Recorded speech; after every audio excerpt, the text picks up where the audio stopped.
आज तक जी 800 साल हो गए हैं, कभी किसी औरत ने बहिश्ती दरवाज़ा नहीं खोला और ना ही क्रॉस किया है। आज 800 साल पुरानी रवायत तोड़ी गई है और बाबा साहब की बहिश्ती एक खातून से खुलवाई गई है, जबकि ये हमारे साथ कमिटेड थे कि आरपीओ साहब बहिश्ती खोलेंगे, खातून नहीं खोलेंगी। और 800 साल पुरानी उन्होंने हमारी रवायत तोड़ी है, इसलिए हमने बहिश्ती दरवाज़ा बंद करवा दिया। आप सबसे गुजारिश है कि इस चीज़ को आप ऊपर उठाएं कि इन्होंने हमारे साथ ज्यादती की है, बहुत ज्यादती की है। ये हमारे साथ कमिटेड थे कि हम ये बहिश्ती दरवाज़ा नहीं खोलेंगे और ये पुलिस की बदमाशी है। और पुलिस ने ऊपर खड़े होके आरपीओ साहिबाल से और कमिश्नर साहिबाल से बहिश्ती खुलवाई है। शुक्रिया।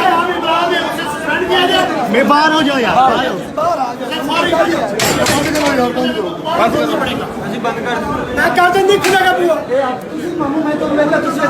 भाईजान बाबा ने आप रोका, कमिश्नर दो मुंह से मारो।